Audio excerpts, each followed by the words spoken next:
وہ جی، supreme court کے حکم نامے کے اوپر ہوئے، اور وہ کتنے بااختیار تھے وہ بھی ہمیں معلوم ہے، وہ کتنے بااختیار 2008 اور 2013 کے درمیان میں نہ پیپلز پارٹی نے انتخابات کروائے نہ ہی پی ایم ایل این نے کروائے، دونوں کی حکومتیں تھیں، ایک کی سندھ میں حکومت تھی، وفاق میں بھی تھی، اور ان کی پنجاب میں حکومت تھی پی ایم ایل این کی، انہوں نے انتخابات نہیں کروائے۔ اچھا، وہ انتخابات جو ہیں وہ سپریم کورٹ کے حکم کے اوپر سر ہوئے۔ آپ بھی کرا دیں نا۔ ہم نے خیبر پختونخوا کے اندر اختیارات دیے تھے، آج جو ہم جو الیکشنز کروانے جا رہے ہیں وہ ڈائریکٹ الیکشن ہے، جو میئر کا، جو لارڈ میئر کا جو الیکشن ہوگا، جو ناظم کا الیکشن ہوگا، ضلع ناظم کا یا آپ کے سٹی ناظم کا، وہ الیکشن جو ہے وہ پارٹی بیس کے اوپر ہوگا اور وہ ڈائریکٹ الیکشن ہوگا۔ وہ یہ نہیں ہوگا جو ان کا ہوتا تھا کہ چیئرمین وائس چیئرمین نے منتخب ہو گئے، وہ انڈائریکٹ الیکشن ہوتا تھا، چند لوگ جو ہے وہ مینج کر لیتے تھے، پیسہ چلتا تھا۔ اب جو ہے وہ پورے شہر کے ووٹر جو ہیں وہ ووٹ ڈالیں گے اور اپنا جو بھی ان کا لیڈر جس کو منتخب کرنا چاہتے ہیں اس کو وہ اپنا میئر، میٹروپولیٹن کا میئر جو ہے وہ منتخب کر لیں گے، اور ان کو اختیارات دیے ہیں اور ان کو فائنینشیل اٹانومی دی ہے۔ انہوں نے نہ فائنینشیل اٹانومی دی تھی، نہ اختیارات تھے، نہ ہی ادارے جو ہے وہ ان کے تابع تھے، اور ان کا ڈکٹیٹرشپ کا ایک بہت بڑا اس کے اندر عنصر تھا جس کو انہوں نے روشنی نہیں ڈالی۔ اس میں کیا تھا، اس میں سن لیں ماریہ، جو بھی منتخب ہو کے کسی بھی ضلع کا یا شہر کا ناظم بنتا تھا اس کو ڈکٹیٹر اعلیٰ شہباز شریف صاحب کسی بھی وجہ کے اوپر نکال سکتے تھے۔ یہ لوکل گورنمنٹ کا جو پریویس ایکٹ ان کے دور کے اندر آیا تھا اس کے اندر یہ شک شامل تھی، تو پھر یہ کس جمہوریت کی بات کرتے ہیں، پھر یہ کس ڈیولیوشن آف پاور کی بات کرتے ہیں؟ ڈیولیوشن آف پاور تو کبھی ان کی دلچسپی کا معاملہ ہی نہیں رہا۔ یہ تو کہتے ہیں کہ جو پاورز ہیں وہ رائمنڈ کے اندر رہیں، وہ پاورز جو ہیں وہ شریف فیملی سے باہر نہ جائیں۔ چلے آپ نے ان کی جمہوریت کا پراپر ہمیں، آپ نے ان کی جمہوریت کے بارے میں ہمیں ایک کریش کورس دے دیا، اور اس میں سے بہت ساری باتوں سے ہم ڈس ایگری نہیں کر سکتے۔ ذرا میں اب آپ کی جو جمہوریت کو نچلے لیول پر لانے کی جو فلسفی ہے اس کو میں اس لیے سمجھنا چاہ رہی ہوں بیکاز یہی سب کچھ آپ کہہ رہے ہیں جی سندھ میں ہونا چاہیے، رائٹفلی سو ہونا چاہیے، ہر جگہ ہونا چاہیے۔ آپ بسم اللہ کیجئے سر۔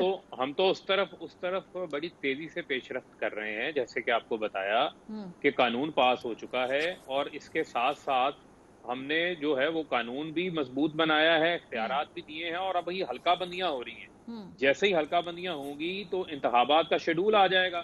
تو حلقہ بندیوں کی ٹائم لائن کیا ہے؟ کیا ٹائم لائن ہے آپ لوگوں کی انتخابات کی حلقہ بندیاں مکمل ہونے کی؟ ڈیمارکیشن کا سلسلہ جو ہے وہ پہلے فیز میں مکمل ہو چکا ہے۔ اب اعتراضات داخل کرنے کا ٹائم ہے، جب اعتراضات کے خلاف اپیلیں سنی ختم ہو جاتی ہیں پھر حلقہ بندیاں فائنل ہو جاتی ہیں۔ جیسے ہی حلقہ بندیاں فائنل ہوں گی انتخابات کا شیڈول فائنل ہو جائے گا، اور مجھے وہ زیادہ دور نظر نہیں آ رہا۔ اچھا چلے مصدق صاحب آپ ان کے ماریہ صاحبہ میں بات کرنا چاہتا ہوں۔ ماریہ صاحبہ ایک سیکنڈ۔ جی سر آپ کے پاس ہی میں کچھ اس میں جی میں تھوڑی سی اس کی اصلاح کرنا چاہ رہا ہوں۔ پہلے تو میرے بھائی نے جو بات کی ہے اس کے اندر میں کچھ اضافت کرنا چاہتا ہوں۔ میرے بھائی سے آپ پوچھئے گا جب ان کی باری آئے گی کہ جو تحصیل کی لیول پہ، جو گاؤں کی لیول کے اوپر جو کاؤنسلر الیکٹ ہوں گے کیا وہ کسی پارٹی کے ریپرزنٹیٹیو ہو سکتے ہیں؟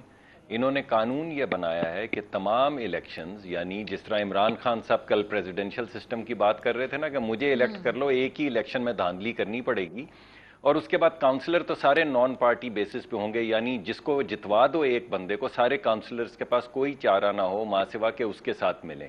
پارلیمانی نظام کو اور پارٹی بیسڈ الیکشن کو انہوں نے ختم کر دیا ہے۔ دوسری انہوں نے کہا انہوں نے ایک قانون پاس کیا ہے، بڑا قانون لوکل باڈیز کا، لیکن اس کے لیے جو قوانین بنانے تھے، جو رولز اینڈ ریگولیشنز بنانے تھے جن کے بغیر نہ الیکشن ہو سکتے ہیں اور نہ وہ چل سکتا ہے لوکل باڈیز کا ادارہ، انہوں نے اپنے منہ سے فروری مارچ اگلے سال تک کا ٹائم لے لیا ہے، یعنی اس سے پہلے الیکشن نہیں ہو سکتے۔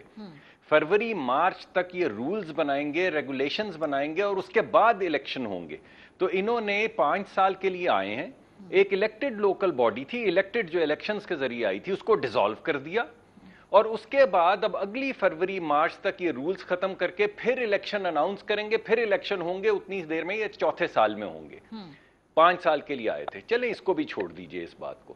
اتفاق دیکھیں کہ 3 صوبوں میں ان کی حکومت ہے، خیبر پختونخوا میں، پنجاب میں، اور ان کے الحاق کے ساتھ بلوچستان میں۔ تینوں جگہ پہ لوکل باڈیز نہیں ہیں، صرف سندھ میں ہیں۔ یہ کیا کمال ہے ان کا کہ جہاں پہ پہلے تھیں وہاں پہ اب نہیں ہیں، جہاں پہ الیکٹڈ تھی اس کو ڈیزالو کر دیا ہے.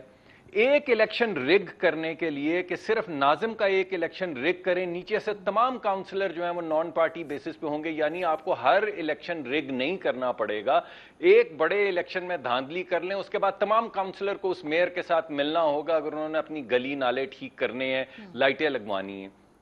تو یا تو پھر آپ مل جائیں اس رگڈ الیکشن کے ساتھ ایک کے ساتھ, اور یا پھر کوئی ایسی ڈیبیٹ نہ ہو پائے, یا پھر آپ بالکل جس طرح ابھی کراچی میں آپ کہہ رہی تھی کہ مسائل ہو گئے ہیں, تو جس جگہ پہ نالا ہے, جس جگہ پہ لائٹ ہے, وہ اگر آپ میئر کے ساتھ نہیں ہیں تو آپ کا کام نہیں کمپلیکس ہو جائے گا. یہ کس قسم کا نظام لا رہے ہیں, اور کیوں الیکٹڈ چیزوں کو ڈیزالو کریں؟ بھائی آپ یہ کہتے پنجاب کا نظام ہمیں پسند نہیں, چلنے دو, الیکٹڈ نظام ہے, ہم نے نیا نظام بنا لیا, اس کے قوانین بنا لیے, اب ہم اس کو ڈیزالو کر کے یہ نیا نظام لا رہے ہیں. یہ تو طریقہ ہے. مجھے بریک پہ جانا ہے, واپس آئیں گے. کہ ایک جمہوری آپ کا نقطہ